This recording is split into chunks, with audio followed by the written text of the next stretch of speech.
6 million people take in this view from Kings Park each year. The park itself is home to more than half the state's plant species, and it's also full of history and culture. Some of it easy to see, some you'll need some help to discover. I had no idea there was a type of maternity hospital here, or a supermarket, or a pharmacy, and the stories go back thousands of years. The simplest way to discover them is to book yourself on one of the 2 Aboriginal cultural tours that are running here. They're both equally as good. I'll introduce you to Carrie Anne first, from Noongar Tours, who as a child regularly got into altercations with her classmates when she told them where her great-grandmother was born. The evidence, though, is hidden in plain sight. Many Noongar Kulungas were born here. Just on the side here, we have the statue here. Well, that actually one time ago was an actual freshwater spring. That statue represents the mother and the children. Before pioneers came, there was Yorga's place.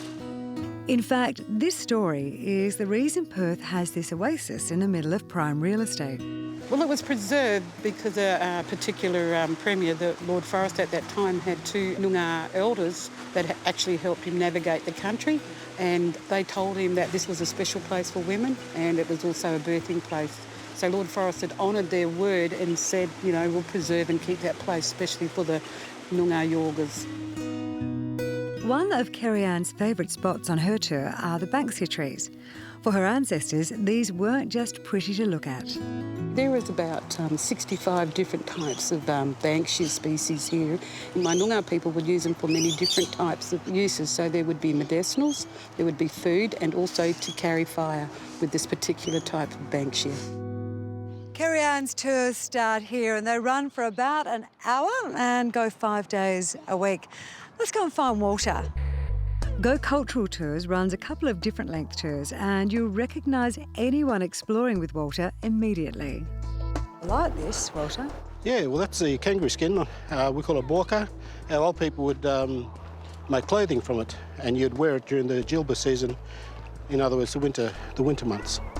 Like Kerry's tour, Walters explains the dreaming stories of this area and what it was like when the old people saw the first European explorers sailing up the river, back when this place was known by its traditional name. Karkarup. Karkarup. Yeah, Karkarup. So if you don't say it right, what we end up doing is throwing you off the hill. Lucky for me, there's plenty of chances to redeem myself, and there's lots of Noongar words on the various signs around the park.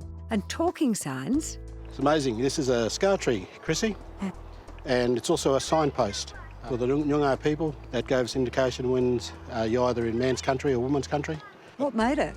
So sections of the tree was cut away by the old people to make tools such as cullermans for carrying food, water, and the babies and so forth. The bigger ones we used also for making shelters as well. Once you know what you're looking for, you look at a lot of the trees up here quite differently. Yeah, Chrissy, this tree here, this is part of our medicine cabinets, our pharmacy. Yeah. And our old people would take the leaves off this. We call this the wannel tree, so it's a pepper tree. Yeah. And if you had a cold flu, you basically cup it in your hand and crunch the leaves up, put it over your nose, breathe through your nose, it starts to clear your ENT system. Like Vicks? Absolutely. We come to Kings Park for so many reasons. The wildflowers, relaxing, having a picnic, even the Anzac Day service. And now there's more reasons to come up here and preserve it for everyone to enjoy.